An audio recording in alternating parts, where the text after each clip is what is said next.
This is After Hours with me, Jimmy Thistle. Welcome back, guys. And today we've got Emily Chadbourne.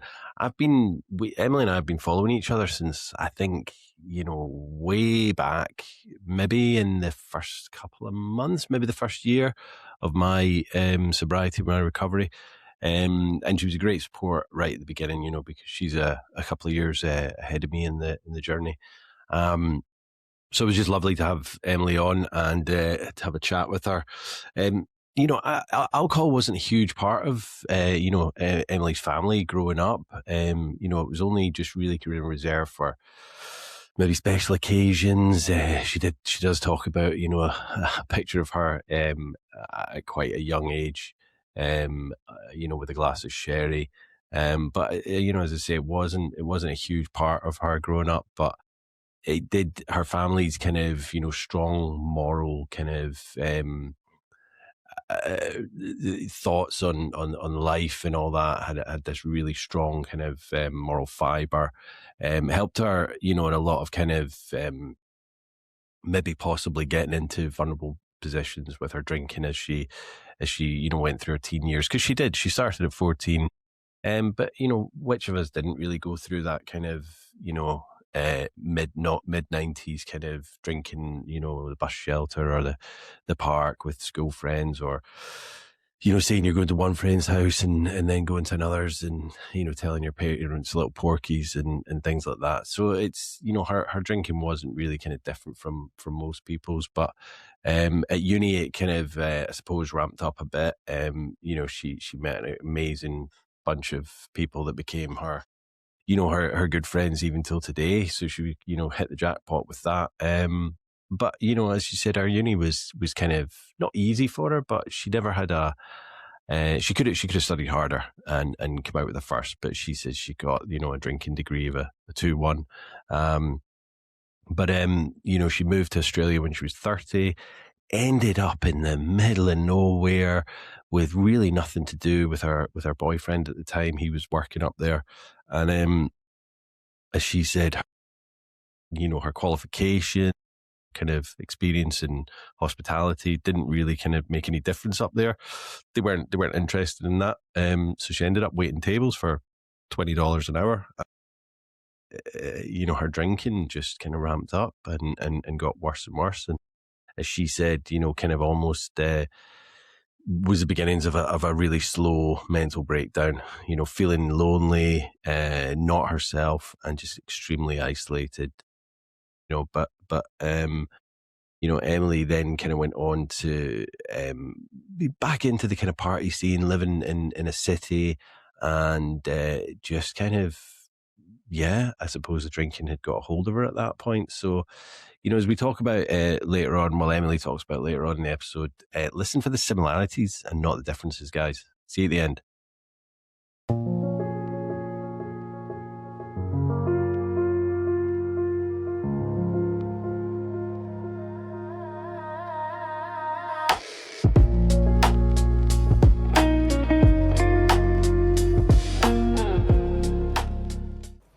Emily, welcome to After Hours. It's so great to finally speak to you, because as we were talking earlier, we've been following each other since December 2021, which is eons ago. Lifetimes ago.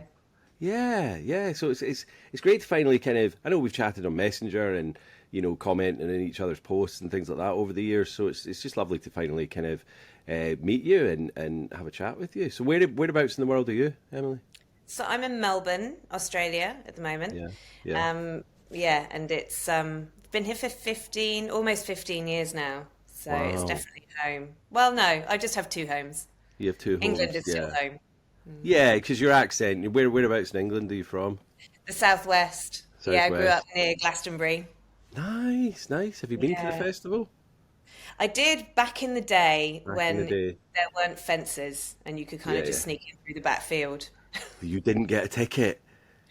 No, you didn't really No. have to in But you were 1997. you were local, and I bet you felt like, well, it's in our doorstep, so Marched we on in. yeah, absolutely, yeah. So what's the weather like in whereabouts in Australia are you? Did you say? So Melbourne, so very Melbourne, far yeah. south. Yeah, Yeah, yeah, it yeah. should be delightful because we are Hmm. definitely careering into summer season. But Yeah, for whatever reason, this weekend, Melbourne was like, here's that last taste of winter for you. So yeah. yeah, currently got the heater on, as you can see there. Well, we've got, I mean, obviously we're in bang into autumn now, and you can see, I mean, hat is on. It's not because it's cold in the house, it's because, I've not done my hair this morning. But yeah, apologies on that. Emily, tell us a little bit about your kind of childhood when you're growing up and when you had your first drink. Oh my God.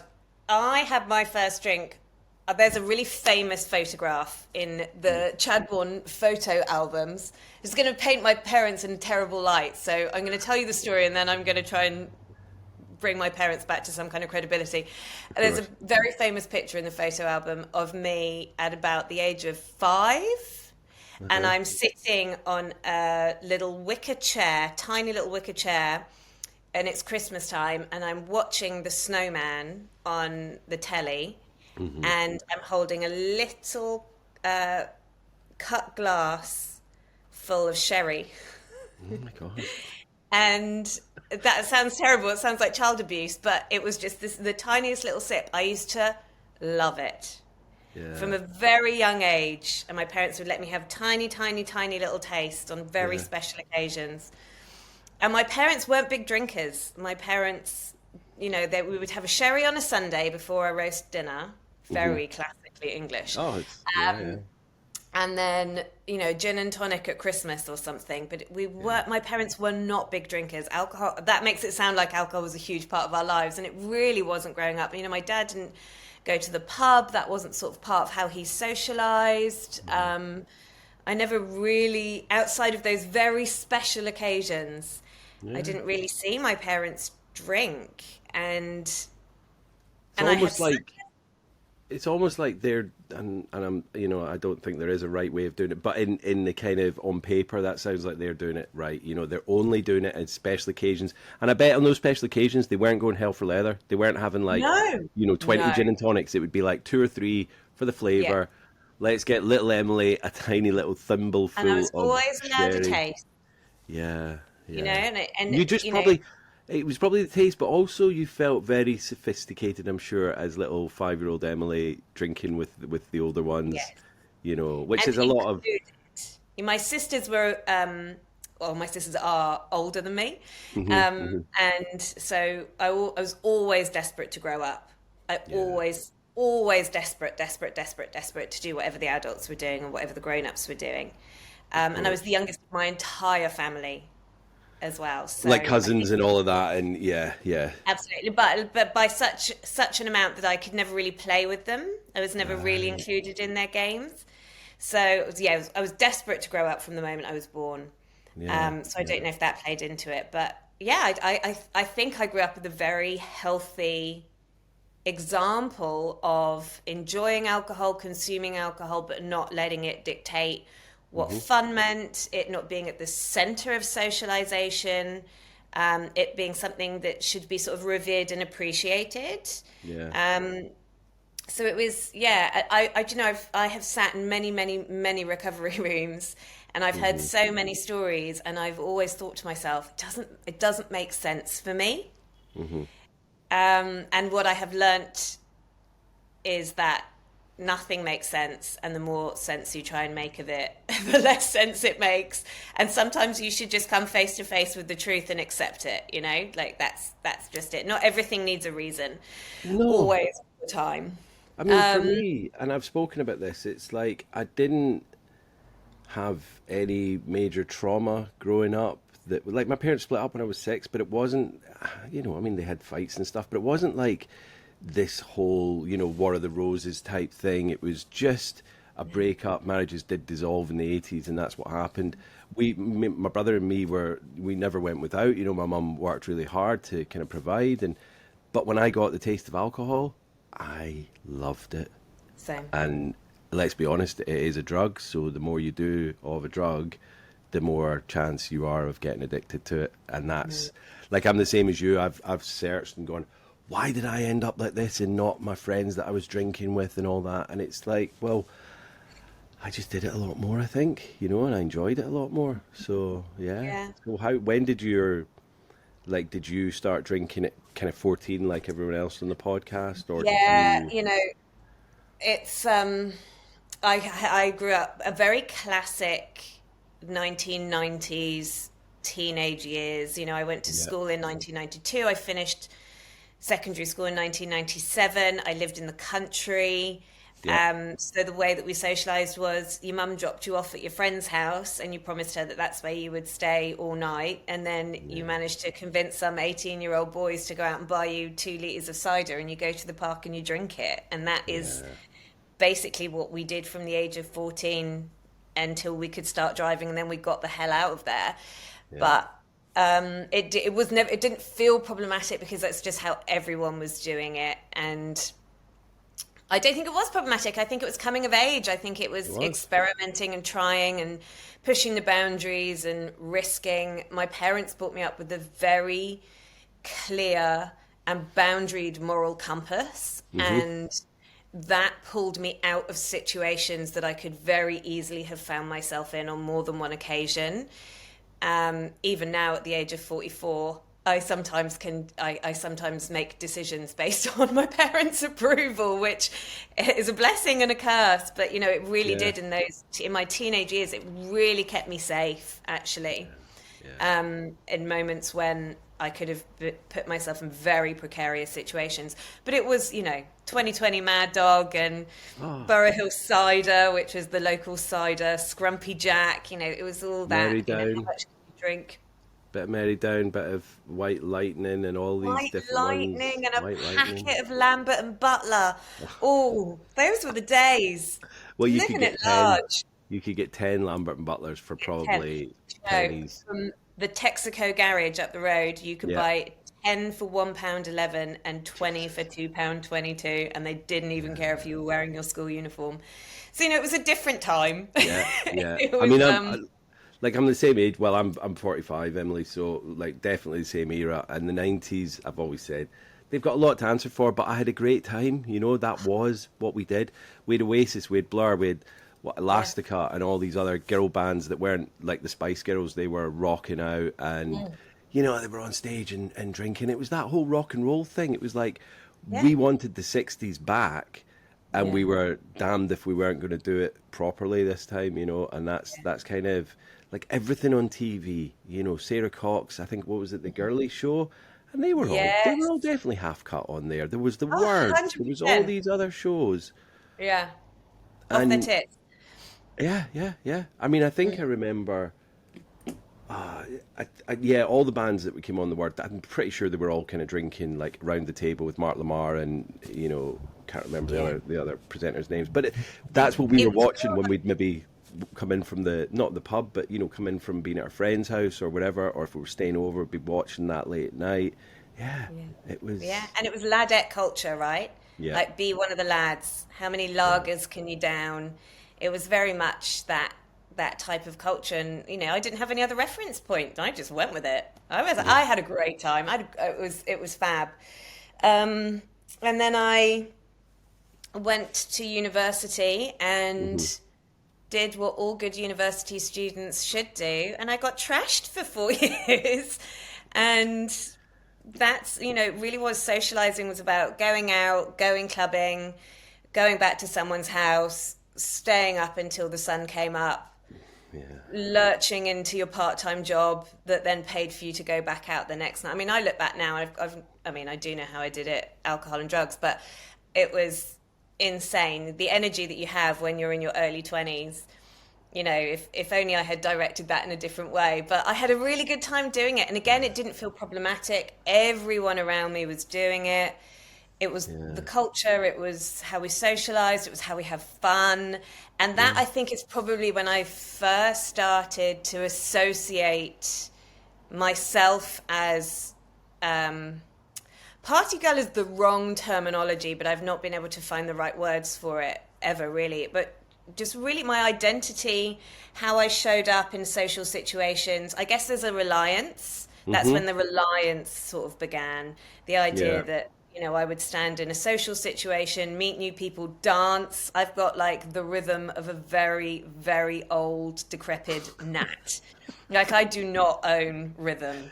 So Yeah. for me to get on a dance floor and move my body, I must be drunk. There's no possible way I would do that Yeah, sober. but I bet you can dance when you're drunk. No? Yeah? Or is it just kind of I am basically Michael Flatley when I'm drunk. right? But I in your am head, the queen of the dance floor.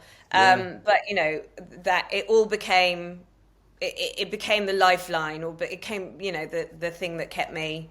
Yeah. I guess it Well, was we just, yeah, it was start the off security blanket. we start off at university with Freshers Week, which yeah is meant to be about introducing kids to clubs and different political kind of I don't know ideologies and things like that because there's all these different groups that advertise themselves on Freshers Week. But let's be honest, Freshers Week is not about that. Freshers Week is about going and getting 2 for 1 pints and a pound a pint and shots for 50p and all that kind of stuff. Back then, it's crazy because a lot of these, how old were you when you went to uni? What, 18, I 19? was 18. Yeah, so you've just left home, probably can only boil. I mean, I'm not saying whether you can cook or not, but most kids can't I still really can't even cook. boil pasta, right? So, but then Yeah. they're introduced into this. This is what we do. This is how you live your life, and it's like, well, it's a university. You're gonna sow your wild oats at uni, and then you're gonna get on into the real world. So it's like I must do this now. But let's be honest, a lot of people don't come out of that No. because and then moderate. I still know people in their 40s and 50s are still going mad for it at the weekends. And I'm like, Yeah. how do you still do that? Because like you're saying, the energy that we had, like I didn't go to uni till later. I was doing college, but like a Friday night or even a Thursday night, that would be it all the way around to Sunday, you know? Yeah. And I'd Yeah. probably Yeah. be working in between that as well, like maybe during the day at like my music video shop that I worked. And everyone else would be in the same boat because we'd probably all been out the night before together. We're like serving people, and then as soon as you finish that, it's like right out again. Yeah, Yeah. I mean, I had whole shifts at work that I didn't remember. Sort of stumbled in, hoping that you were there at the right time, stumble out again on the other side of it, and then go straight back to the pub. yeah. It was, And yeah. I mean, like, but it was good times. Again, I have such fond memories, and I met friends who, to this day, I still see. We all go on holiday once a year together, me and the yeah, uni crew. Whenever I'm back, I go back to the UK every year, and we always make a point of getting together and going on holidays. There's so many children involved now, so it's getting bigger and bigger and bigger every year. But I look back on that time with such fondness and no regret. It still didn't feel any different to what anybody else was doing, yeah, and it still felt very recreational. yeah. And I think it felt recreational until I tell you what it was. I began working for myself. What did you do at uni? Let's. What? Oh, I Yeah, did. Well, actually, this is quite good fun. So, yeah. I started off by doing a 4-year degree in primary teacher training, majoring in Okay. drama. So, I was Yeah, going to be a yeah, primary school teacher, and I did that. And I was in a long-term relationship. yeah. So, for my first year of university, I was in this long-term relationship, and we broke up kind of at the halfway through the first semester of the second year. Okay. So right in the thick of it. And Yeah. that's when I was like, I am living with a bunch of people. All my friends were doing like media studies, Mm, and they had like 6 hours of lectures a week, and that was it. And I was doing 25 hours of lectures a week and working in a primary school. yeah. And I looked around and I was like, this is bullshit. What am I doing? I don't want to do this. And so Yeah. I walked into my tutor's office and I was like, how do I get out of this? I don't want to Yeah. do this anymore, but I want to stay at university. Like, I don't want to give this up. I don't want to give the lifestyle up. I just don't want to do this. And so we negotiated that I would leave but stay a student and then pick up in the September of that year into Uh-huh. the second year of a BA. Right. Yeah. So I then had a semester and a half of no lectures, but was still officially a student, so got my student loan. Yeah.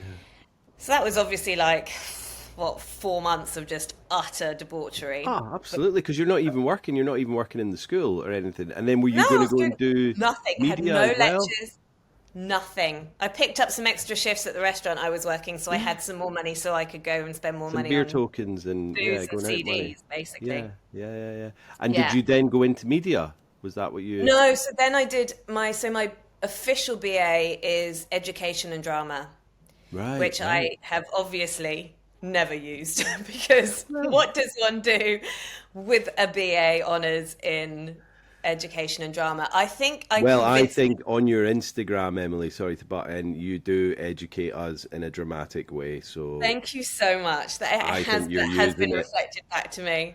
It's well Yes, worth I'm the not money. sure the University of Winchester quite had that in mind as No. they were putting me through their education process, but yeah, I just had a lot of fun. I think my priority was how much fun can I have, and Yeah. everything exists with its polarity intact, right? Hmm. You have to have two sides of the same coin all of the time. You can't have heads and heads, you can't have tails and tails.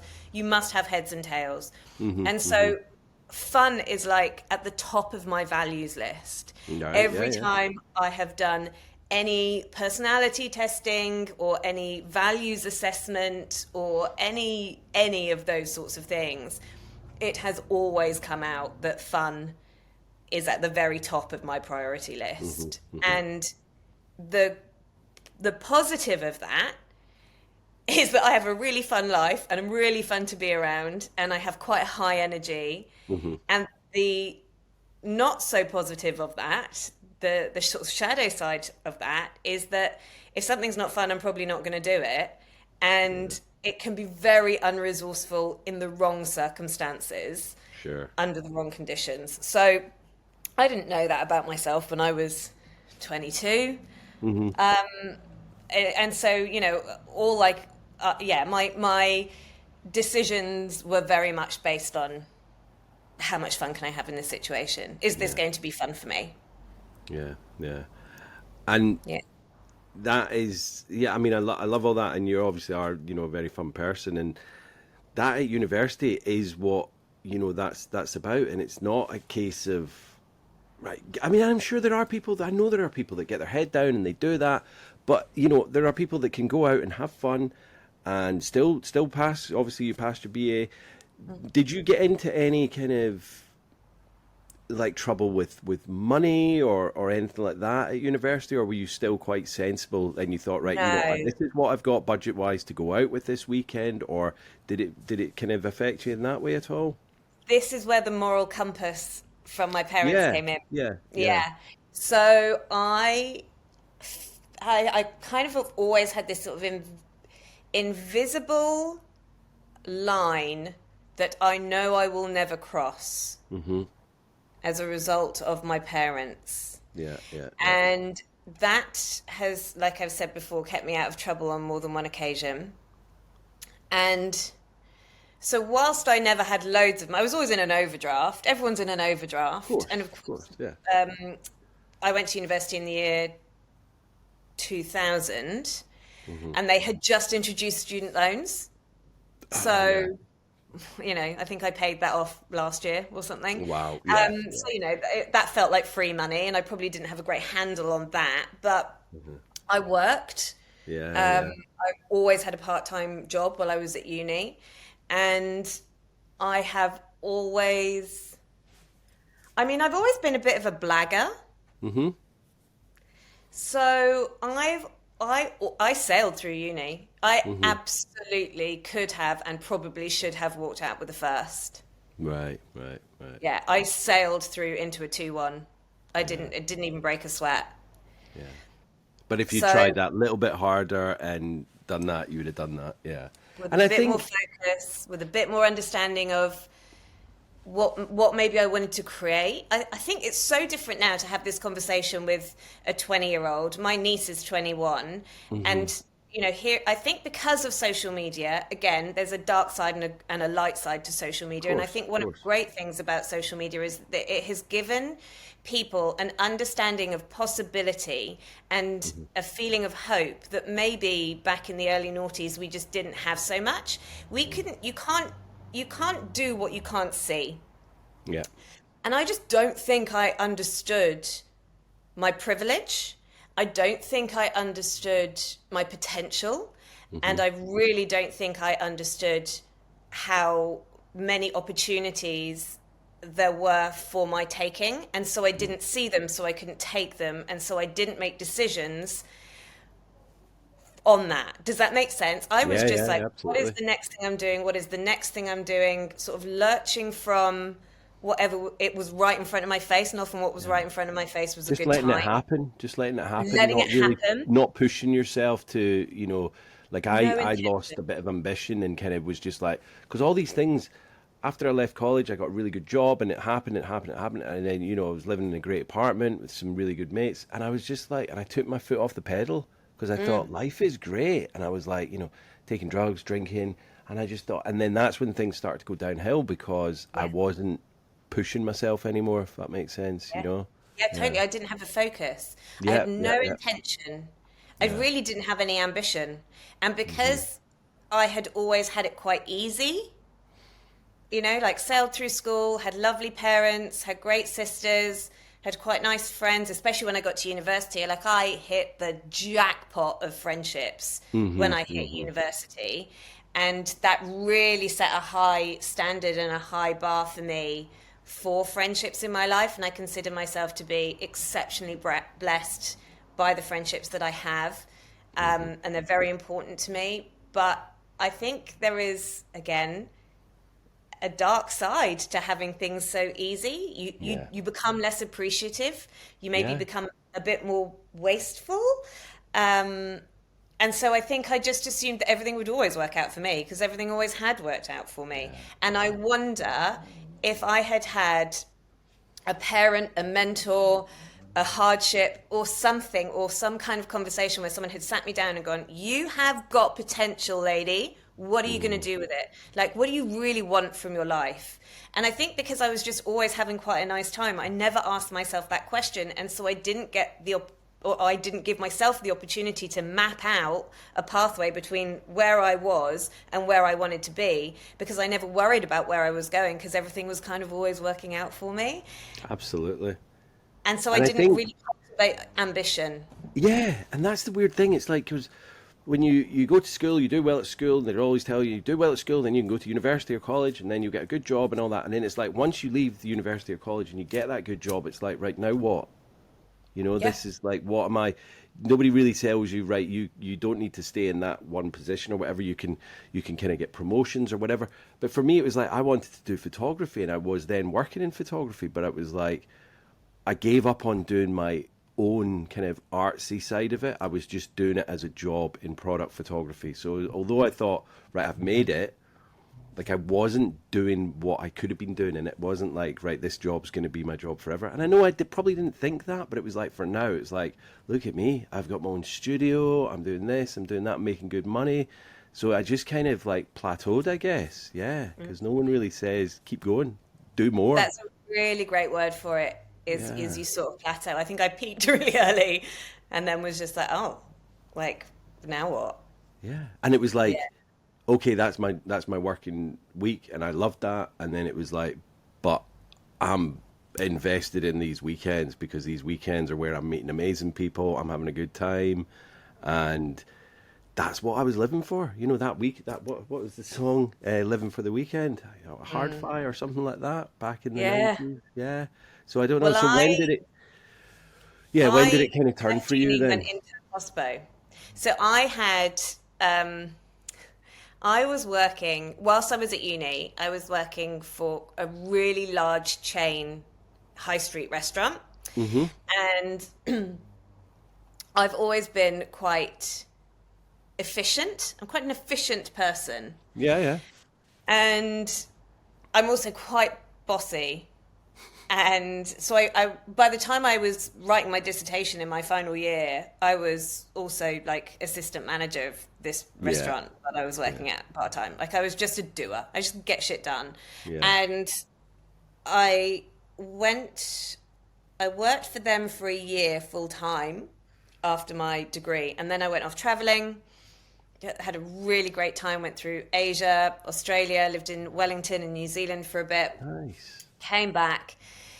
And I came back with the idea in the very back of my brain that maybe I would go on to do an MA because I was sort of quite vaguely maybe interested in using drama in some kind of therapeutical kind of way. Like, wasn't quite sure what that looked like, but I was like, surely there's an MA somewhere where I can sort of use drama as therapy for people. And then I came back and I was broke, obviously, because I've been living the high life around Of Asia course. and Yeah. New Traveling. Zealand. And so my boss called, my old boss called, and he was like, "Look, I've got a restaurant. Do you want to go and manage it for a bit? You can get yourself back on your feet, get yourself some cash back in your bank." And so I was like, "Oh yeah, okay, yeah, I'll do that for a bit." And then again, because I didn't have any plan or intention or focus or ambition, and they kept paying me more money, and then they promoted me and promoted me, and then I got headhunted to a different chain, and then I got headhunted again into a different chain that was just starting, and that felt really exciting. And then I moved to London to do that job, and then at one point I was taking a burger van around to all of these festivals to sell burgers at festivals. Like it was just, there was no plan, Yeah. and I was being paid quite well, and I was just in hospo. Yeah. Yeah. So although I was in operations, it was still like everything revolves around booze, and Yeah. it just is part of the culture. And it's a I was very living in London in social. my 20s, Yeah, I it's was a very working social hard, I job. was earning money. Yeah, yeah. I mean, I worked in bars and restaurants, and like you, I worked up to like assistant manager. I was manager at one point, but it was although it's antisocial because you're working weekends and evenings.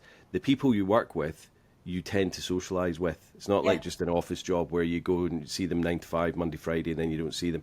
With Mm, bar and restaurant, I don't know about you, but I was out with them constantly. They were like my family yeah. because we'd all have Nice like up maybe a there. Tuesday night off, and we'd all go out and get absolutely leathered. Yeah. Yeah. So that's kind of where I ended up living my 20s. Again, nothing felt problematic. I do remember once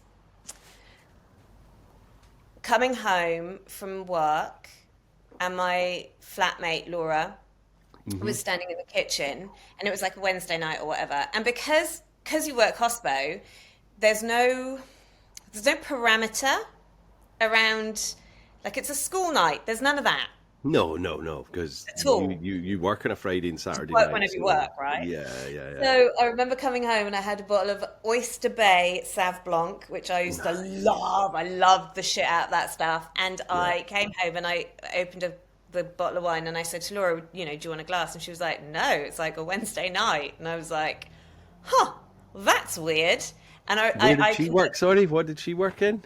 she worked 9 to 5 in a normal Yeah. office, So it was a school night. Yeah, yeah, yeah, It was a school night. yeah, And I remember that I can look back on that freeze frame of time and think, oh yeah, that was it. It was just a different way of thinking about it yeah, that yeah, felt really foreign to me. I yeah, didn't have that same, it's a school night. I don't yeah, think I ever had that. There was never any container around when it was appropriate to drink and when it was not appropriate to drink. That never came. That was just not the way I lived my life. yeah, And I think I also noticed how, like, I was probably always the last one to go to bed and always the first one to be like, that sounds fun, let's do that. And, yeah. that, I think I probably carved sort of a slight identity around that as well. It felt significant or fun, or the one who would always You were just the say yes. you're the wild one, and it's funny you say that about that parameters about drinking times, and I think there was one time at college because up in Aberdeen, I was at college up there, and there was one time we knew there was these bars that were open for the fishermen and the people coming in from the rigs in the docks down at the harbour that were open. There was the Schooner and the Criterion, and they were both open from about 6 a.m. So we all were like, oh, wouldn't it be fun if we go down there and get a couple of pints, you know, before college or something like this? And I think we only did it once or twice, and we were sat in there watching the big breakfast, you know, Oh with all yeah. these other booze hounds, like, and I'm pretty sure there was some female dancers over at this side of the room and their big breakfast on the TV. So it was just this weird, seedy little bar, and we were in there. So that completely was, you know, became the norm. So if we were at a party and it was like, if you're hanging or coming down or whatever, to then drink in the morning was never, like, I'm not saying I did that all the time, but like you, there was, I would never go, oh my God, that is, you cannot drink at this time in the morning. So it was always, so later on in my drinking career, when it became a problem, majorly drinking in the morning was never an issue. Do you know what I mean? Because I It's needed it. socially But yeah, acceptable. socially acceptable for me, and it was, yeah. So I totally hear what you're saying. I'm not saying that you were drinking in the mornings, but it just Not doesn't then. matter. Well, not then, but no, it doesn't. There are people that go, well, I can't do that at that time. Yes. Because it's a school night, or it's before 12 o'clock, or before 5 o'clock. Yeah. That's just out, and they make these rules and Yeah. boundaries where I never had those. No, no, no, no. My lifestyle never supported those No, boundaries. no, no, not at all. So then I met a guy and moved to Australia. He was from Melbourne. And we actually moved. He had some work opportunities up in And what Airlie age are you Beach. at this point? Sorry, Emily. I just turned 30. Right. Okay. So time to Yeah. settle down and, you know, get Founded man. Gonna move to Australia for a bit. Let's just see yeah, how it goes. see how it goes. I Yeah. knew I needed something different. I Yeah. think I was beginning to see lots of my friends starting to get engaged, settle down, move out of London back to their home counties because they were planning families. Yeah. Yeah. Most people had kind of left whatever version of hospo or post uni job. People were getting promoted, they were earning really good money. I was beginning to feel a little bit left behind. Yeah. So when the opportunity came to move to Australia, I was like, that'll fix it. Yeah. Because that's So completely different from what they're doing. So you're just like, you guys are going to crack on doing that. You're going to get settled down and all that. I'm going to be absolutely off the chart, crazy, go to Australia. I'm Yeah. going to do something crazy and Why fun. not? Yeah. Yeah. Yeah. So Definitely. we moved to Airlie Beach. So Airlie Beach is the gateway to the Whitsundays, which sounds so beautiful and romantic. It's the Hmm. very north, not the very north, very north of the country, so quite close to the equator. Very hot Right. all the time. And in the summer seasons, it's not summer, we don't really call it summer, it's the wet season. Like it's just damp, it's just so Oh, humid. really? It Yeah. is. Yeah. And this tiny little town, they've actually really developed it over the last sort of 5 or 6 years. But when I was there, it was I had like two pubs, two restaurants, the marina where all the boats went out to the reef. Two clubs, was very backpackery, very transit, was tiny, in the Hmm. Hmm. middle of fucking nowhere. If you've never been to Australia, it is impossible to explain the vastness of the Hmm. country, the remoteness of some of these smaller towns, and also just how completely out of the rest of the world you feel. You know, Yeah. I've Yeah. been living in London and part of Europe, and Paris is on. Like, I could, like, literally within 20 minutes of my front door be at the station where I could get on a train and be in Paris an hour later. Yeah. And Yeah. now Yeah. I'm just sort of floating on this island, this massive, massive, massive fucking island, not close to anything. Nothing is happening. It Yeah. is absolutely a And this decade behind the rest of the rest of the world, and I'm this in this little town. tiny town, Are we talking tiny. like, are we talking days from other places, or like So many, many hours drive to the like, nearest cinema was like 2 hours away if the roads weren't wow. flooded. Right, okay, Yeah, okay. I see. yeah, yeah, yeah, yeah. Yeah. And That's like everything driving closes from at 8 o'clock. Manchester to London almost. Do you know what I mean? Yeah, Yeah. and everything closes at 8 p.m. And Wow. my people went there. There was just no people there. And I Hmm. had gone from being quite well known in my industry. I've been all of the jobs that I had, the different places I'd worked in, I'd got that job because I'd been headhunted. I'd been Hmm. Hmm. approached by another company and gone, we want you to come and start this project. We want you to come and start this chain. We want you to do this ridiculous burger festival thing. Like, it had all been very playing into my significance needs. Sure. And now I'm in Australia in the middle of fucking nowhere, surrounded by boats, which I don't really like, and backpackers, which I also don't really like. Yeah. And my family aren't around me, my friends aren't around me, I don't know anybody apart from my boyfriend. And it's so fucking hot, I can barely breathe. And I, nobody cares. Nobody cares about where I've worked. They don't care about my qualifications. They don't care. None of it's relevant. Health and safety is not relevant. Food safety is not relevant. It's such a different landscape, the hospitality landscape in Australia Yeah. to the UK. So I may as well have been like a 5-year-old. That was Yeah. where my skill set was at. And I had Hmm. this bloody degree, drama and education, that I'd never done anything with. And so I ended up waiting tables for $20 an hour. Wow. And what was he doing? So why had you gone to this little He'd tiny had village? some opportunity up there to do, Oh, interestingly enough, some photography stuff. right, So right, we right. spent a year there, and in that year, I think it's amazing what you can see with hindsight. Hmm. In that year, what started was a very slow mental breakdown, Right. a corrosion of my self-worth, Hmm. and an inability to piece together the person that I had been in London and the person that I now found myself being Yeah. in Australia. And I began drinking. It was the only thing that I knew to do Yeah. to feel better. So I drank Yeah. every night, every night, every night, every night. And I was so aware of what other people, what my boyfriend, he would make comments like, "Are you going to have another glass of wine? You've just basically polished off a bottle." And then and that would stop me because I'd be like, "Oh yeah, you're right. Yeah, that is," because somebody else is basically monitoring me Called you out on it. Yeah. and called me out on it so I can kind of contain it, even though I'm sort of sitting like feeling a bit like, oh, actually, I could really do with another. But no, you're right, I shouldn't. Like, I don't want you to think I've got a problem because then I'm going to have to stop. Yeah. Now, was So it I like, go, because I'm imagining this little, you know, outback kind of tavern type place like in Crocodile Dundee or something where all the old, you know, guys and Sheilas are drinking like, you know, and they're all having this laugh like in Crocodile Dundee. But were you drinking at home or was, because it sounds I was like there's drinking probably a at lot of home. drinking in that town as well because there's not really There was much a else lot of to do. backpackers, and it was Yeah. not my scene. Right. So you just stayed out of that. Yeah.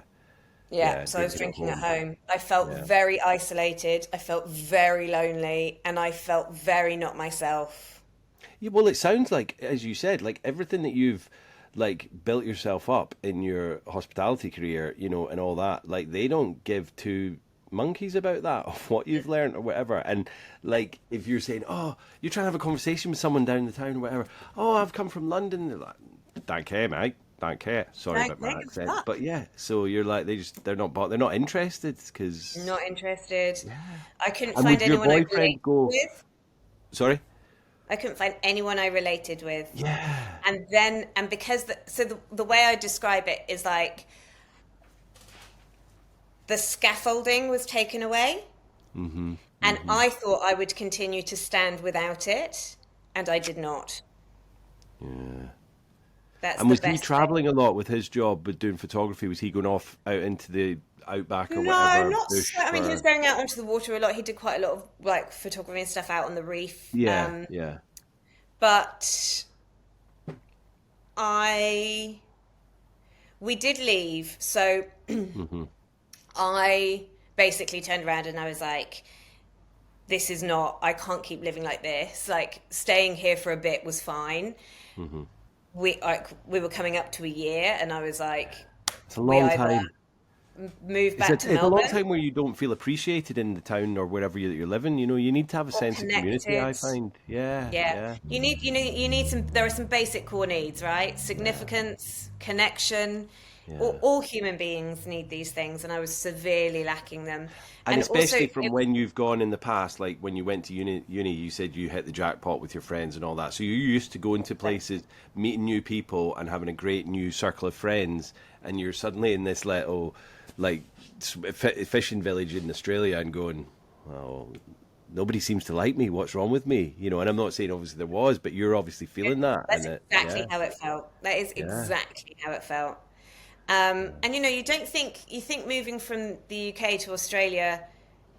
I mean, how different can it be? I've been to Australia before. I backpacked through Australia. I mean, how different can it really be, right? Like we speak the culturally, same language. Yeah, speak the same language. Most of Australia are yeah, expats anyway, right? yeah, Like, yeah, exactly. almost everybody.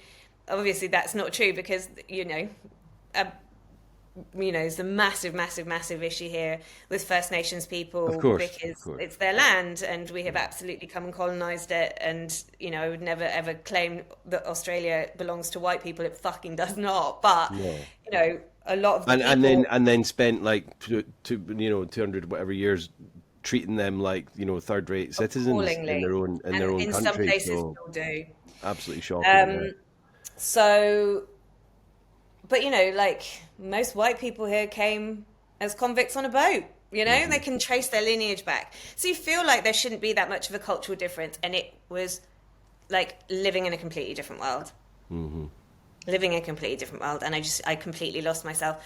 And to my now ex-boyfriend's credit, it must have been very hard to love me throughout that time. And he's Australian, did you say? Yeah. Yeah. Yeah. So he would be fitting in fine with his accent and Got all it. that, and he's just like, yeah, He this got the is what I cultural do. references. He understood Yeah. AFL, So he's all of probably that, just all that like, good stuff. what's up with you, kind of thing. Yeah. Why are you not? Who's Why are the you not? girl I fell in love with in London? Yeah, because you're probably not feeling like that person anymore, and you're not. You probably become a bit shy, not shy, a bit quieter, Yeah, reserved, and not coming out with stuff because you've second not got guessing. anything going on in For your the life. first Yeah, time ever, second guessing myself. yeah. I really feel for you. That sounds like absolute hell. And It then was what else horrible. would you do? Because you and I both inclined to drink when things aren't happening for us. Yeah. So yeah, Yeah. how did that? So So you stayed there for a started year. drinking quite a lot then, and Yeah, then basically said, "Look, I'm going back to London if we don't leave here. Like, I'm yeah. happy to give Australia another go, but it cannot be here." So You want we a moved city? down to Yeah, Melbourne, which is where he was originally from, and he still had loads of friends here. And so, again, very lucky, I managed to walk straight into a friendship group that was established, that was welcoming and open and fun. Um, and I kind of sort of slightly came back to life. I still hadn't worked out, I was still waiting tables. hmm, So I was still very much feeling behind, like I didn't have a purpose or direction or ambition. All of that was really quite uncomfortable for me. But I was having fun. And because the fun bit was the only bit where I felt like myself and the hmm, only bit hmm. where I could now get significance because I wasn't getting any of that in my career at all. I was literally waiting tables for 20 bucks an hour and shit tips because I hated my job. So I spent, again, I just focused where I was enjoying my life. So I focused on parties and going out and meeting new people and having a good time and hanging out with my friends. And if there was an excuse to get on it on a Wednesday night, I'd get on it on a Wednesday night. And again, Yeah, because I didn't have that framework of 9 to 5, I didn't have any of those parameters that most people probably have. It's a school night, or I work until 5:30 p.m. So even if I do go to the pub for a couple of drinks, or I do have a glass of wine with dinner, it's at 6 or 7 p.m. I didn't yeah, have any of that. yeah. So it got better, but probably the drinking didn't. Hmm. And again, that was still being monitored by my ex. I was still aware that other people were observing how much I was drinking. My ex would still make these sort of comments every now and then. Yeah. And then we broke up, which was absolutely the best thing for both of us. And we're still, I will say this, he's without doubt my best friend in the entire world. Oh wow, We are still. such good friends. Yeah, yeah, yeah. We've worked Yeah, really hard on our friendship, and he's an absolute legend. yeah. to the point now when we introduce each other to people, I would never introduce him as my ex. Mm-hmm. He's just my mate. He's We've just your just mate. Yeah, yeah, yeah, yeah. yeah, Oh, that's interesting. That's cool. which is, it's really nice. We actually had a mutual friend recently who's known us for like 2 years who was like, wait, you guys used to date? And I was like, yeah, like 15 years ago, whatever. 15 years ago. Um, Yeah. so, but at the time it felt, That you needed to it was, do that. it was a Yeah. big Because if he deal. was judging you and yeah, I guess you needed to go on and do other things, and yeah, Yeah. sometimes we're in relationships for the wrong reasons. A lot of my earlier relationships, we ended up just becoming like almost like housemates, you know? Yeah, it was, I mean, by that time it was platonic, you know, Yeah, yeah. like So it really was time. And yeah. then I lived by myself. Well, I lived with friends. Hmm. Um, and I started working for myself. I kind of hit this wall. Actually, it was a really great friend of mine. I was moaning and moaning and moaning about my lack of direction and my shit job. And she turned around and she said, look, you, you have a choice. You can do something about it or you can shut up about it. Those are your two options. You can't keep bitching about something that you're not changing. Yeah, yeah. And it was like someone had slapped me around the face, but it was the best thing I could have heard. And another friend of mine had said, oh, have you thought about life coaching? And Hmm. this was over a decade ago, so it would have been 12 years ago. So it was still, personal development was still this really new thing. People, it Yeah. wasn't in the mainstream like it is now. And certainly online, this was before Instagram. So people Yeah, weren't this would making have been like courses. courses like that you'd find on teletext or something like that, and Yeah, not yeah, not yeah, like on yeah. Instagram, Teletext. whatever. Yeah, Yeah. yeah. So my initial response was that sounds American and shit. And then I remembered my friend who was like, you cannot, like, you've got to be open-minded to Yeah, yeah. change. So I went along to a free weekend and it was the first time that anyone had really talked about setting an intention, thinking about where you want to go, like what do you want to do, who do you want to be, what changes do you have to make? You are responsible for the results that you have in your life. And I was like, wait a minute, I'm responsible for the results I have in my life. Sit down. It was honestly, I mean, it sounds ridiculous to say it now, but it was honestly the first time that anyone had. I grew up in a second. I was Yeah, like, yeah. oh, Hang on, this shit. is down to me. Yeah, Yeah. And I yeah, can direct this. Actually, life is not what happens. Of course, life is what happens to you. Of course, it is. Stuff yeah, happens, right? And we cannot control the vast majority of what happens. And in amongst that sea of a complete lack of control, we can direct our ship yeah, sometimes. yeah, And yeah, yeah. that for me was so novel. I was just like, holy shit. And up until that point, I had just done whatever was offered to me. And I Hmm. had done the thing that was the easiest and the funnest. And I had avoided failure at all costs. And which is why I just said yes. Whenever I got headhunted, I was like, yes, I'll do that. Hmm. That's the next progression.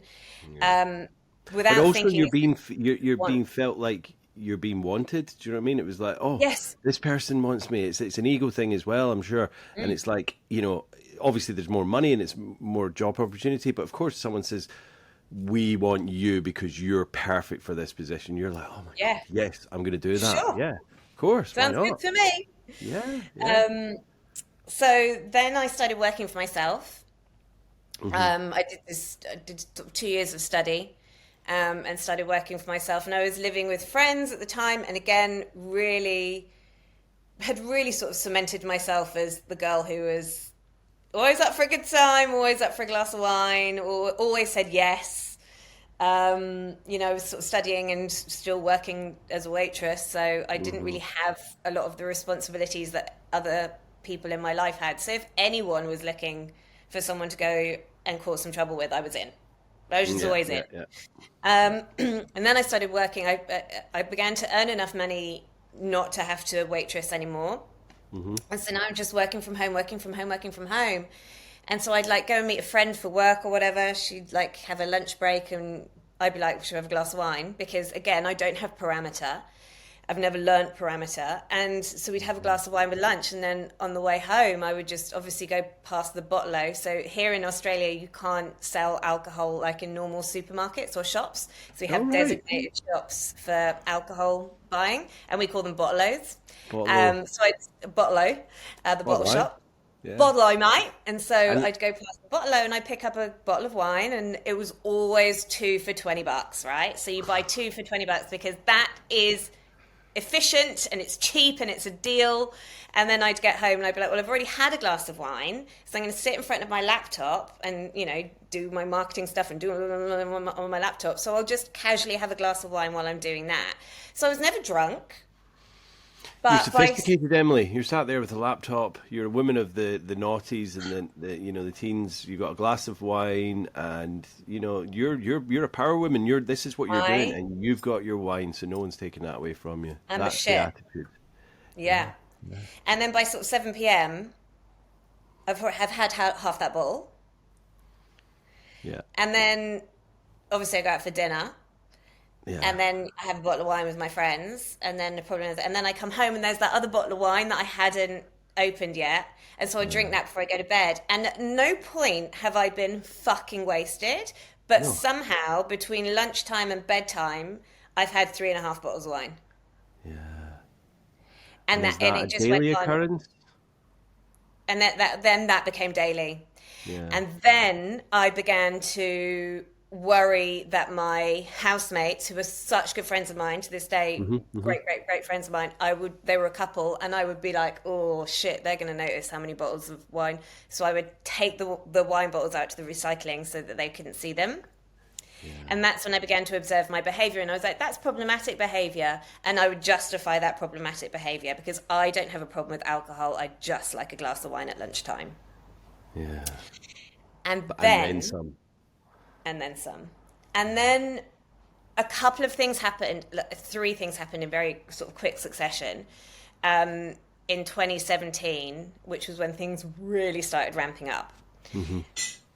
My mum, who had been diagnosed with cancer a few years beforehand, died in 2017. And I was in and out of England quite a lot. And my business wasn't established. I didn't have systems in place. Nothing was scalable.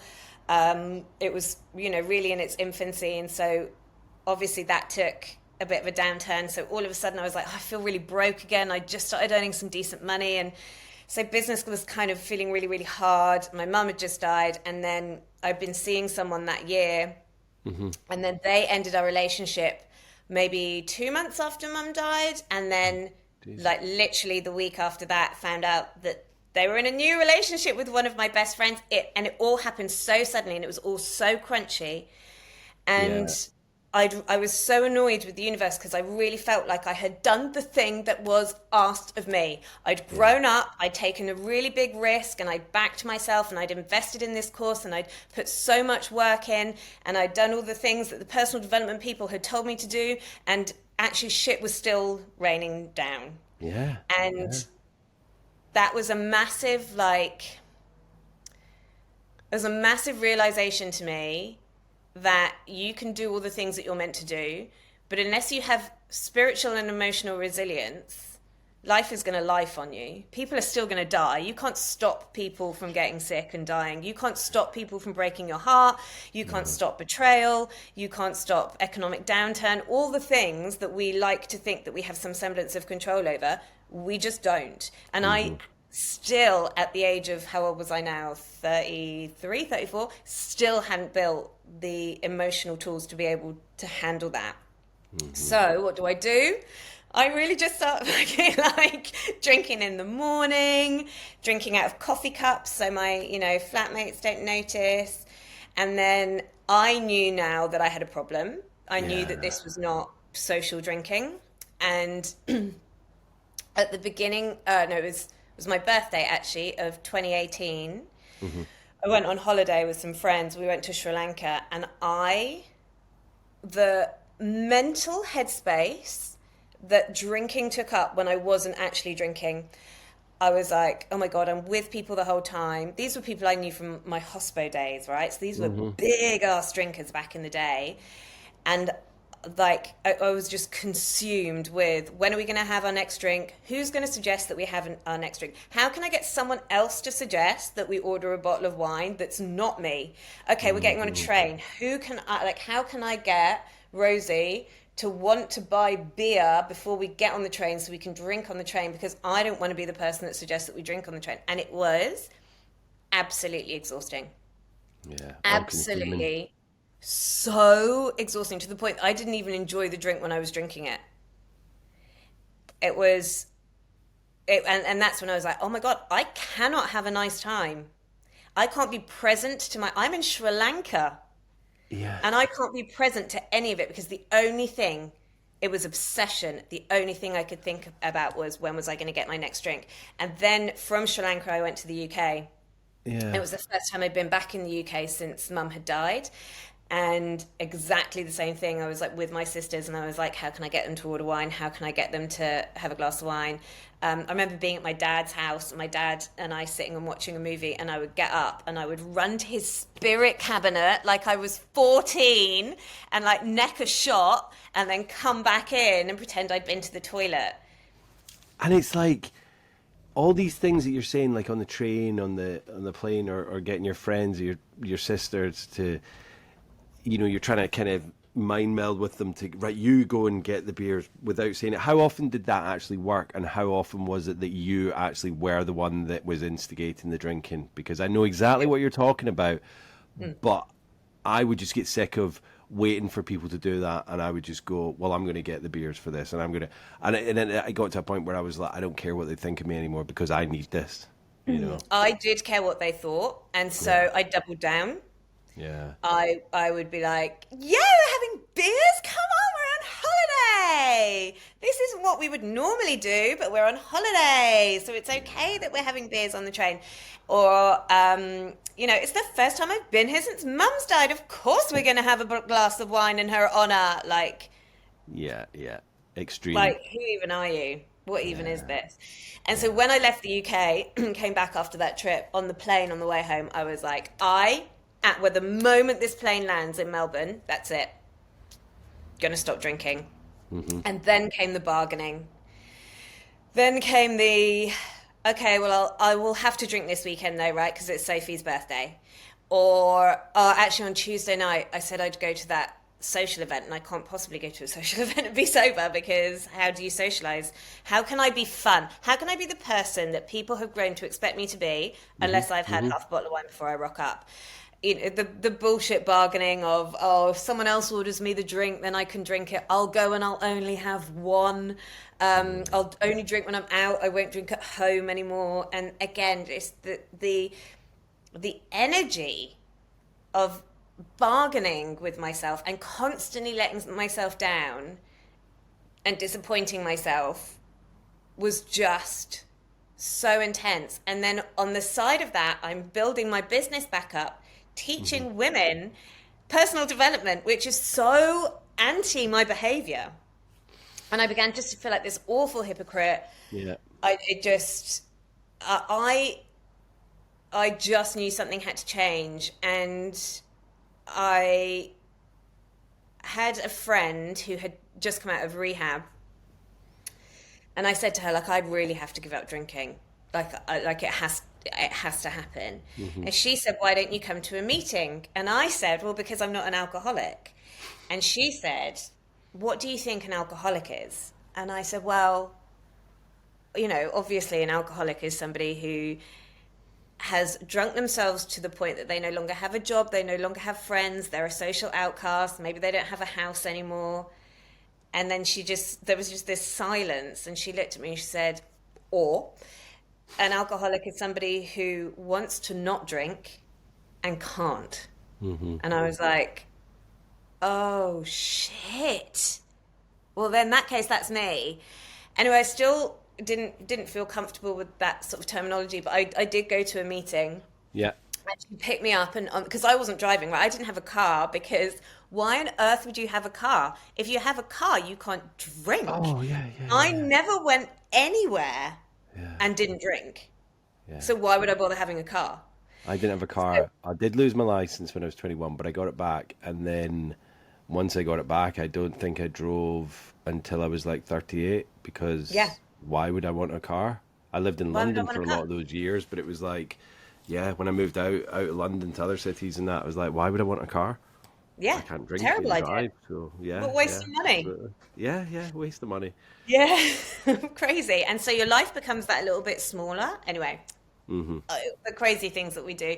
Um, so she picked me up to go to this meeting, and she This was said on the AA, way was it? there, Yeah, yeah, and yeah. she said on the way there, she said, just do one thing for me. One thing. She said, I want you to listen for the similarities because if you go there looking for the differences, you will see them. Listen for the similarities. Yeah. And so the guy that shared at this meeting, it's a huge meeting, it's like 100 and something people in the room, massive meeting. And the guy, the format of this particular meeting was that they had someone with a few years up their sleeve and that they would share for 20 minutes and then opened to the floor. Hmm. And so this guy shared, and lo and behold, it was, I guess, more like the sort of, I know, classic alcoholic story that you hear, abusive childhood and, never felt loved, never felt cared for, had his first sip of alcohol at like 9 and immediately felt better. And then, All the on and on differences. stories go, all the differences. This is not Not my you. experience. No.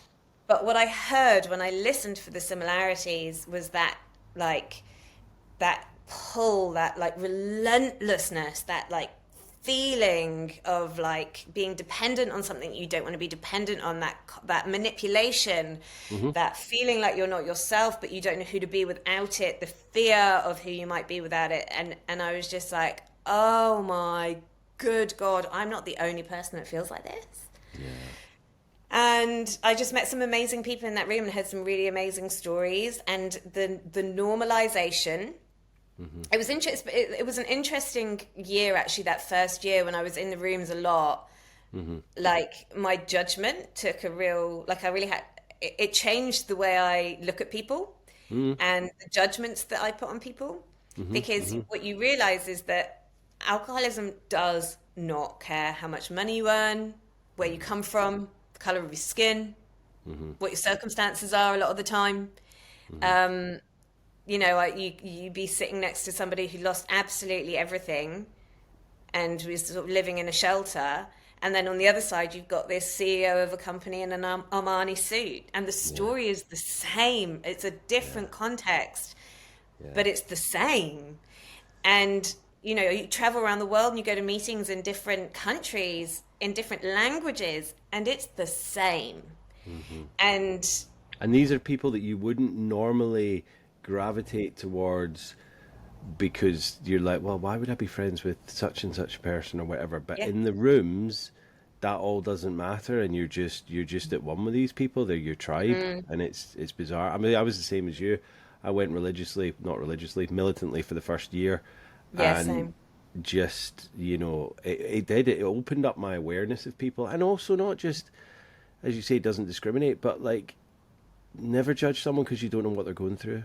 You know, Yeah, if you see someone yeah. that's being really shitty in a shop and they're taking it out on someone, it's like, well, hang on, they might just be a dick, but also they might be going through some serious shit in their life, Mm, so let's yeah, not judge them just for yeah, that. Yeah. yeah. Yeah, it's Um, definitely made me a nicer person, I would say, a more tolerant person. More tolerant, So I more think, patient. Yeah. absolutely. So, yeah, that was it really. I think there was a sort of, yeah, there was a piece of that story I kind of missed out, which is the last night that I ever drank. I'd Yes. been in, so it was the 29th of May, and I had been in like a business development workshop with a mentor of mine at the time, and she'd asked us to, we were going to go into this meditation around like what it is that we wanted, who we wanted to be, how we wanted to grow our business, the type of leader that we wanted to be in our business. And then she said, before we go into this meditation, I just want you to think of one thing that you need to give up today, whether that, she didn't talk about alcohol, but she was like, maybe it's a habit or a thought or a behavior or a person, what is holding you back that could move Hmm. you forward if you were willing to let it go. And I remember thinking to myself, oh God, please don't be alcohol, please don't be alcohol, please don't be alcohol. And I was like, oh, of course it's alcohol. And so that was the, I think that was that was the moment where I realized that for the first time I had ambition and I Yeah. was at a crossroads. Was I going to let that ambition go for alcohol, or was I going to let alcohol go for the ambition? Yeah. And having had 5 or 6 years of just like really like on my knees in terms of career and feeling left behind and I was earning no money. I was broke. Hmm. And, Hmm. in my mid 30s, when all my friends were like buying their first house and going on nice holidays to Europe, and I was like scraping money together at the end of every To buy month to pay my alcohol. Yeah. alcohol, that's a Yeah. necessity. Yeah, that's not, yeah, this is not the luxuries of life. This is like, I No, need that. So that side of my money is being kept aside for grocery that. shopping. Yeah, Yeah, that exactly. was part of my grocery bill. Yeah, That yeah, it yeah, was like yeah. my milk. So so I think that was like a real, and obviously on the back of this holiday, and I was trying to give up anyway. So that was like a real moment where I was like, okay. And so that night, I was like, Hmm. oh, this might be the last time I drink alcohol. I'm gonna go for it. I got so drunk. I don't Yeah. know where I went. I don't know who I spoke to. I have no recollection of that Wow. evening at all. I didn't even enjoy it because I can't remember it. So So it I, wasn't even drinking at home. You just went out on the town and just went I for it, went and out. everyone went, yeah, you went out, out, Yeah, out, out. I went out, Yeah, out. yeah. And then the next day I woke up and yeah, when you're so hungover, your hair hurts. Like Mm, it. I Oh, mean, it everything was hurt on me. So yeah, bad. It was yeah, bad. So yeah, so that was on the it was on a Tuesday night yeah, randomly. yeah. Um, Well, no and so boundaries. that was yeah, no boundaries.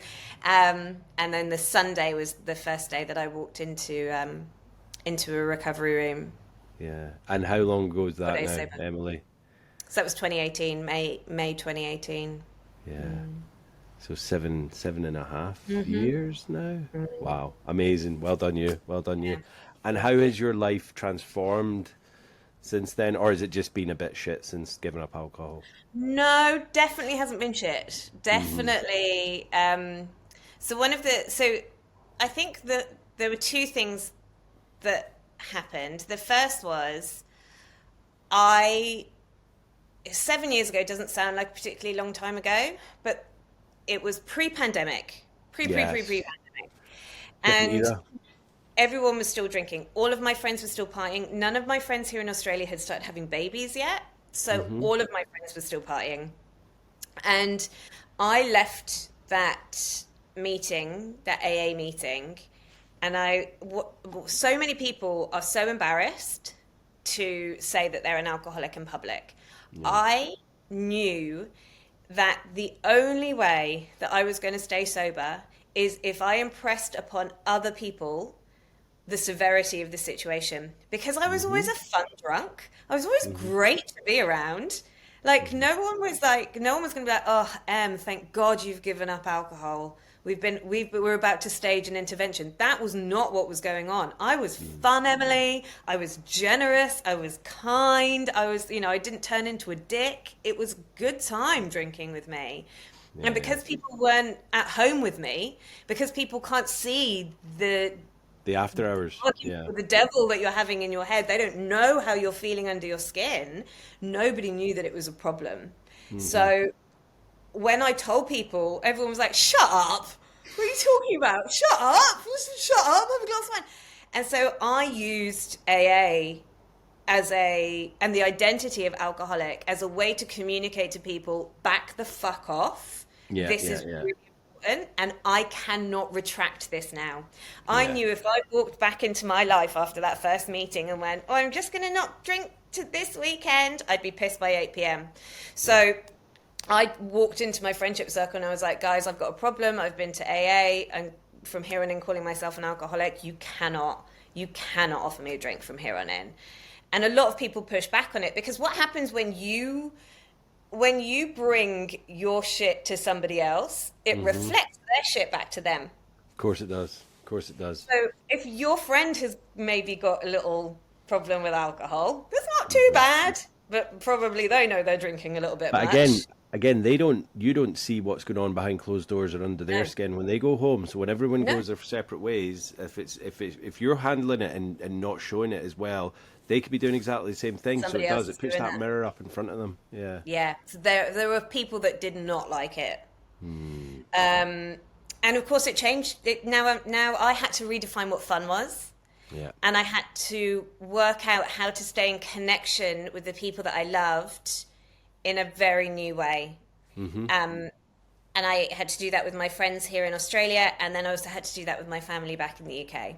Mm-hmm. And it was really hard, and I, definitely had FOMO, and I knew that the only way I knew enough about human behavior to know that everything is a scale, everything is a tipping point, Yeah. everything. And if giving up alcohol meant that my understanding of fun, the good things, the things that I considered good in my life, Mm-hmm. connection, Mm-hmm. significance, fun, were the scale was suddenly going to tip. I was going to be without those things. And so the only way that I could address the balance of that scale was to start intentionally piling on weight to not drinking alcohol. Yeah. So Yeah.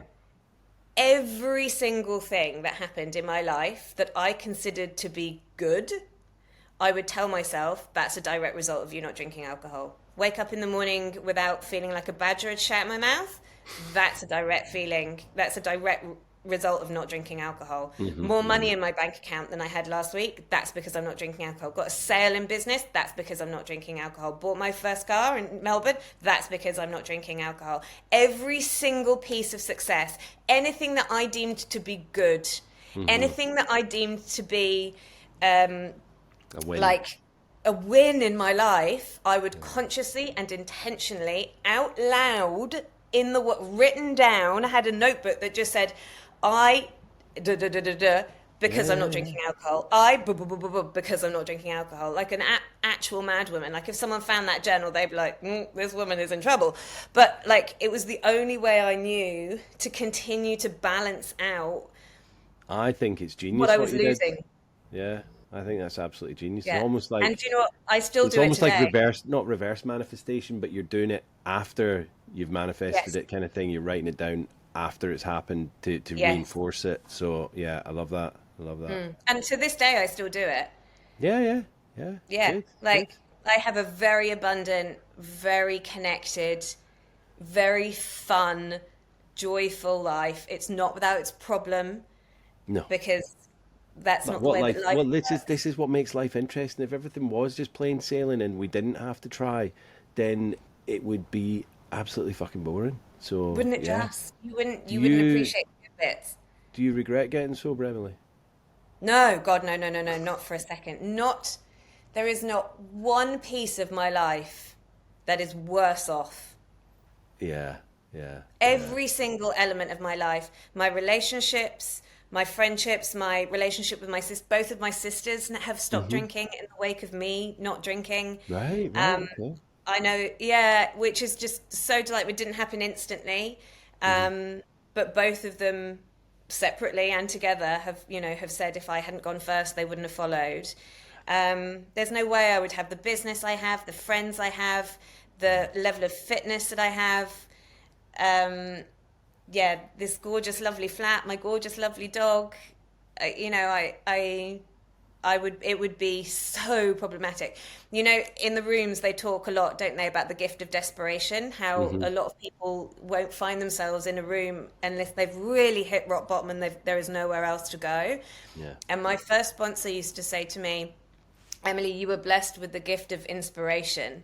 It's like you Ah, saw what was going to happen if this behavior continued and you yeah. intervened before it got that bad. And I consider myself to be, really fucking lucky Yeah. that for whatever reason that gift of inspiration was bestowed upon me, and I didn't have to wait until the gift of desperation, because I have seen the gift of Oh, desperation, and believe me, it's not a gift. well, I was, I mean, I think that's a great way of putting it. How you, and obviously that you could see, almost played the tape forward like they do in smart meetings to combat it before it got that bad.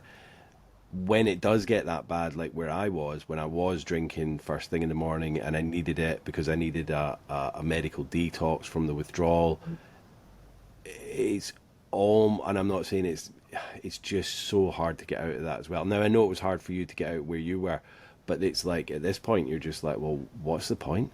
You know, Yeah. this is who I That is am a now. So, different level of addiction. yeah, yeah, yeah. 100%. I'm very aware. I think that's where I would be But if I you would had have been continued there. You would have been at there, that and you saw it, initial. and you had the Yeah, foresight to kind of go, "No, I don't want to get yeah, there," which is yeah. so commendable and so, yeah, just so amazing. So well done, you.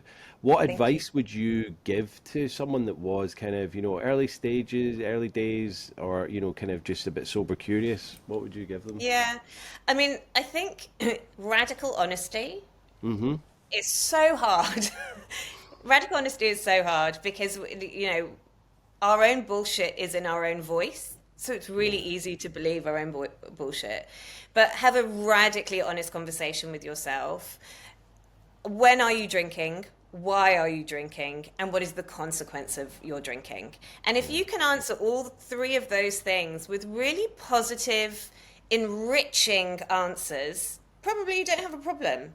But if Yeah. one of those things comes from a place of fear, or it comes from a place of emotional management, or it comes from a place, or it results in life being a little less good, even if Mm-hmm. Mm-hmm. that's, oh, I couldn't get out of bed on Sunday because of my dirty hangover, and actually what a waste of a day, then consider what it would look like not to drink alcohol. And I was so scared that I wouldn't have any friends left. Mm-hmm. And what I have found is that without doubt, I have quite a large friendship group, and Mm-hmm. without doubt, there were some friends who were just like, "Oh well, all right, well, I won't see you then if I don't see you at the pub," and it hurt a little bit. Some of them I was a bit like, actually, I don't miss you at all. Yeah. Maybe Yeah. without alcohol, what did we have in terms of friendship? And some of those relationships I was actually quite glad to see the back of. But the ones that matter, the Mm-hmm. ones that stuck around, I am so much closer to those people. We are Mm-hmm. so much more connected. We have such different levels of conversation now. And part of that is because I know myself. I trust myself. I like myself. Giving up alcohol it's a personal development journey, and there will be layers to it, and some of those layers are a bit ugly, and there are some truths that you might not want to look dead in the face. But if you can find the strength and the community of people to help you work through those things, you will find a part of yourself that is so, you just feel proud to be. Mm-hmm. And that that's it's just, Yeah. yeah, and I see it in other people. I see them go through that process. um and everybody is different, everybody's story is different, of course, but I think there are enough sober people in the world with such wonderful enriched lives and friendships that it's definitely worth giving it a shot. Find a Oh, community of people, don't do it alone. don't do it alone. Don't But you are going to have to change something about your life. What yeah. you can't do is just take alcohol out, Mm-hmm. because then you're just living your life without alcohol in it.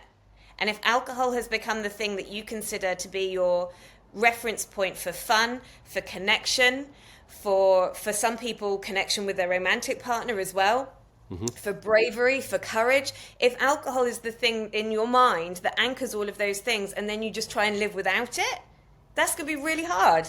Mm-hmm. So you will need to enrich your life in other ways.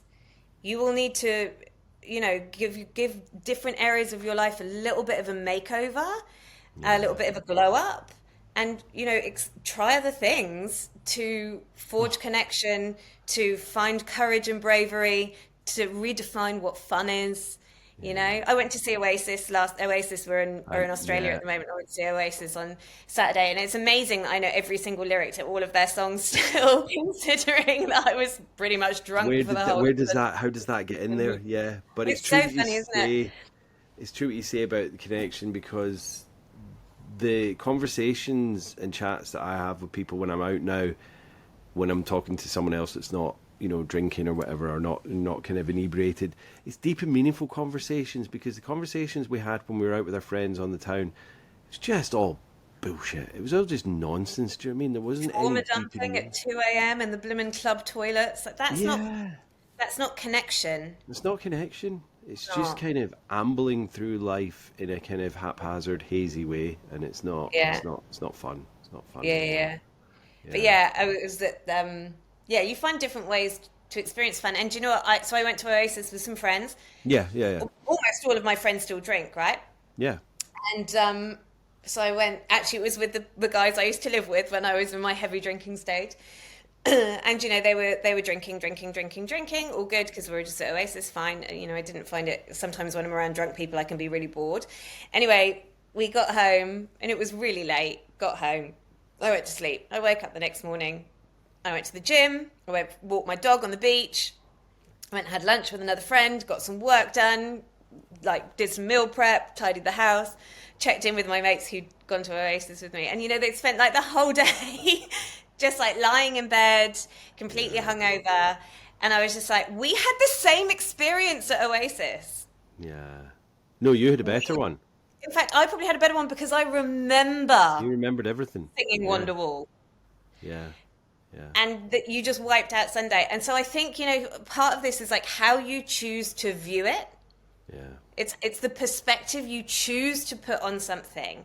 And you have to really ask yourself, like, what do I really value and how can I get those values met without alcohol? And actually, can I get those values met to a higher level without Hmm. alcohol? And probably the answer is yes. It's not going to happen overnight. That first year of sobriety, I've made it sound really easy. That first year of sobriety for me was hard. It was Yeah. hard. I'm not going to sugarcoat it and pretend like immediately everything was better because it wasn't. It's an adjustment. It's like there's like an identity part of you that needs to Hmm. die so that a new part of you can be reborn, which is why community is such a powerful thing, to be around other people who are in that process or who've gone through that process or wanting to go through that process with you. It's very, very powerful to be around community. But 7 years in, I just Yeah. unfathomable to me now that I would pick up a drink. No, I Craziness. know. And that's it. I mean, I was speaking to someone yesterday, the day before, it was like 2.5 years. And he had to have a liver transplant, kidney transplant. But he's 2.5 years and he said he still has thoughts. And I'm like, that'll go, man. That'll go. Don't It worry will. about It it. does. That is going to go. But at this point, you are still in those kind of early days. I know you and I are still early days, but it does go. And I'm like, I'm so happy that I can tell him that now. I know Mm. everyone's different, but like the longer you stick at this, it does go. Because like, Jen the other day, my wife the other day, we were in Tesco's and she said, "Oh, it was really busy," and she kind of said, "Well, I've got a little tip. We can go down the booze aisle because no one's ever really in here, so you can just walk through to get to the other side, go to the checkout." And I was like, "Oh, right." And it was like, because I don't go down the booze aisle because they don't sell rice down there, so I Yeah, hardly ever go yeah. down it. But it was just interesting that I can walk through and not even. I think in fact, we even stopped and I stopped to have a look at the vodka and see how much it was. Oh my Mm. God, it's so much more expensive than when Isn't it? I was drinking, so I probably couldn't even sustain it now. So it's crazy. Uh, No. Well, you would have found the money, wouldn't you? That's the I that's the would have crazy. found the money. Yeah, yeah, without a doubt. And We so your always did. life would have been worse off in other ways as a result of it, right? Yeah, I wouldn't have Like, been eating. I probably wouldn't have put fuel in my car, or my rent might have been late. All of these yeah, different things that would have yeah. had to be And pushed then out all of the of these way. problems that don't feel like your problem, they feel like feels like the world is doing it to you, Yeah, and actually yeah. you are responsible for all of that. Of course you are. Yeah. And lastly, Emily, what have you got any recommendations for a podcast, a book, or a film with regards to recovery? One or all Ooh. three? I mean, look, he's obviously quite problematic for lots of reasons, but Russell Brand's Recovery is a Yeah. really what's the like, a layman's term book It's for the like 12 it's steps. Yeah.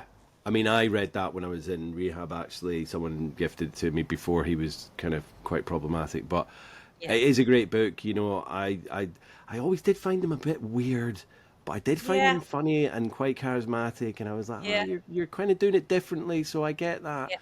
But yeah, I was like, there is something about him, maybe. But if you But can yeah. park him Oh, away it's from a the book. book, Yeah. the book itself is it's a great way because you know the big book is it's a lot There's a lot. sometimes Yeah. And it's old because you know fashioned, the writing and all of that. It's not yes, written for like 21st century, is it? I mean, I think not it's at coming up all. for 100 years old. Is it 39 or Yeah. 38? Um, So, and so yeah, the recovery was great for that. And then I think like more and more people are living sober lives. mm, hmm, One of those people, and really early on, I got onto this was Brené Brown. She never considered herself to be an alcoholic, but she comes from a family of alcoholics, and so she walked into an AA room when she was at university because she was like, "I don't want to become an alcoholic," mm, and she's lived a sober life ever since. And I think it's really nice to be able to recognize where people are doing life sober hmm, and they have a high level of sort of success. yeah, Um, so yeah, I think, but honestly, for me, and again, everybody is different. I'm without doubt a people person. yeah, I would not have been able to get through probably the first 2 years hmm, without a community of people who are also doing the work. So above, I mean, there are some great podcasts. There's a charity actually here in Australia, but I think they're global called Sunday Morning. Have you heard all of them? right, okay. It rings a bell, I think. And the idea is about, you know, waking up fresh on a Sunday morning and not waking up with a Yeah. hangover. So they have a podcast and like an online community. So wherever you need to find your online community, find your online community, Yeah. um, or a community of sorts, um, because it's being human is Hmm. a can be a very lonely experience, and change is really hard. Yeah. And finding people who will actively encourage you and love you through that change, who aren't your normal people, because your normal people struggle with change as well, and your normal people don't really want you to change, and you know you changing changes their lives, and so there's tension there, there's friction there.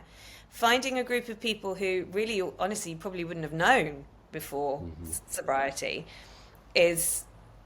is a really great way to sort of, I don't know, try out your new identity and to Hmm. observe how other people are doing it. I wouldn't have got through it without the community, for sure. No, no, I totally agree with you. And it's, as humans, we do tend to follow the path of least resistance. So it is easy to just get stuck in our old ways. But you know what? Like, trying, because I'd moved back to the Isle of Man and got sober here in 2020, and it was during lockdown. So there was so many different aspects that I had to force myself to get out and meet people and go to the meetings and all of that. And eventually it led to meeting my beautiful wife, which was just, that would have been unheard of like 5 years ago, especially in the early days of recovery, because I was only socializing with people that were in recovery because I couldn't go near a pub or any of that stuff. Now it's fine. I choose not to go in them because, like, why would I? Unless there's a specific reason to go to a pub. I'm like, yeah, I'd rather go to a coffee shop, you know?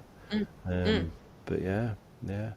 Emily, it's been absolutely fab having a chat with you and getting to know you That's been and so listening nice. to your story. Thank you so much. Yeah. Thank you for giving me the time. I really appreciate it. It's been so nice to connect, like Yeah. outside Yeah. of sort of socials or, yeah, tech channels. It's been really, really lovely. Thank No, you so much. absolutely. I've really enjoyed it. It's been an absolute thrill to just finally meet you and chat to you. So Mm. thank you so much. And enjoy the rest of your evening. Thank Saturday you. night. Enjoy your lovely Saturday. Cheers, Emily. Bye bye. Bye Bye. bye.